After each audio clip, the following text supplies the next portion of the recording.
Bonjour à tous et bienvenue dans cette série qui sera consacrée à l'électricité tel que prévu dans la majorité des programmes de première année. Nous allons ensemble parcourir le programme de ce semestre à travers diverses vidéos, de résumés de cours et d'exercices pour une meilleure compréhension. Dans cette série de vidéos consacrées au premier chapitre de l'électrostatique, nous allons suivre le programme suivant.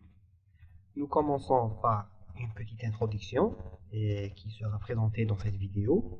Nous passerons par la suite à la force électrostatique, où nous introduirons la loi de Coulomb, le champ électrique, où on étudiera le champ électrique, le champ électrostatique créé par une charge ponctuelle isolée, champ créé par plusieurs charges ponctuelles, principe de superposition, champ créé par une distribution continue de charges, et champ unique. Quatrièmement, le potentiel électrique à travers la circulation d'un vecteur, le potentiel électrique et le cas de plusieurs charges d'une distribution de charges. Cinquièmement, le champ électrique par la topographie. Alors, on étudiera les lignes de champ, le tube de champ et surface équipotentielle. Sixièmement, le travail et énergie. On étudiera l'énergie potentielle, l'énergie interne d'une distribution de charge électrique. Septièmement, le dipôle électrique, où on verra le moment dipolaire électrique, le potentiel électrique créé par un dipôle, calcul du champ électrique créé par un dipôle placé dans un champ électrique uniforme, le couple et l'énergie potentielle. Les diélectriques, et enfin on terminera ce chapitre d'électrostatique par le théorème de Gauss, où on verra le flux d'un vecteur à travers une surface, vecteur excitation ou déplacement électrique, théorème de Gauss et application du théorème de Gauss.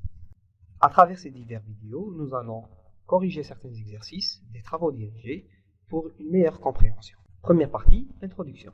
Alors, définition de l'électrostatique, c'est la branche de la physique qui étudie les phénomènes créés par des charges électriques statiques pour un observateur. Depuis l'Antiquité, en 600 avant Jésus-Christ, le philosophe Thalès de Milet, plus connu pour son théorème en géométrie, remarque que l'ombre frottée contre un tissu est capable d'attirer des poussières dans l'air. L'expérience de Thalès, à l'aide d'une règle qu'on aura frottée contre un tissu, cette dernière, approchée de bouts de papier découpés assez petits, arrivera à les attirer. Type d'électricité.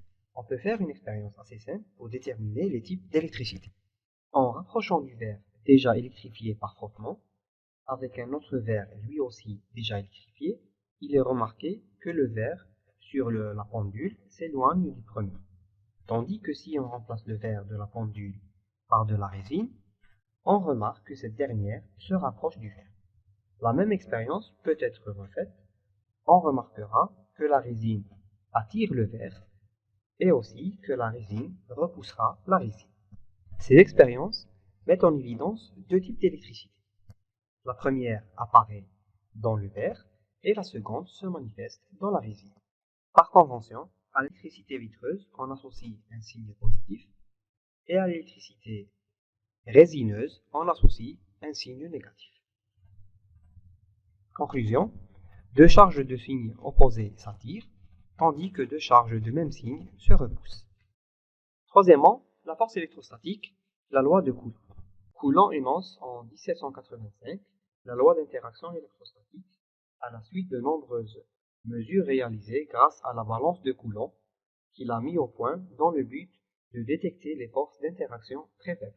Il s'agit d'une balance de tension pour laquelle la mesure d'un angle de torsion à l'équilibre permet de déterminer l'intensité des forces répulsives.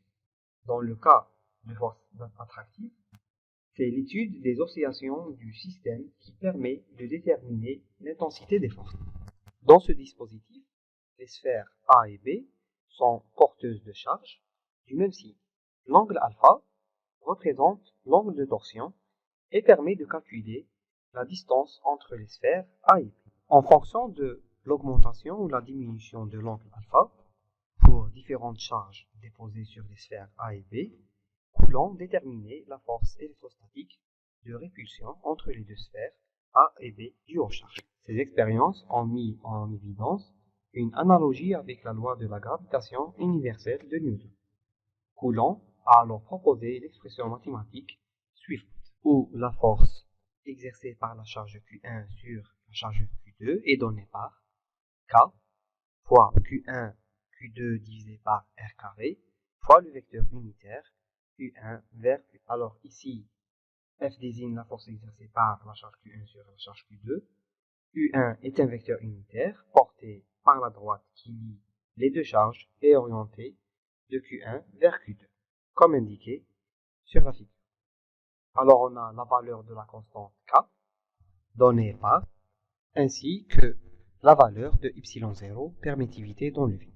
Voilà, maintenant la loi de Coulomb est établie. Sur ce, nous terminons notre vidéo. Dans la prochaine vidéo, nous traiterons du cas du champ électrique et on étudiera le champ électrostatique créé par une charge ponctuelle isolée, champ créé par plusieurs charges ponctuelles, principe de superposition, champ créé par une distribution continue de charges et le champ uniforme.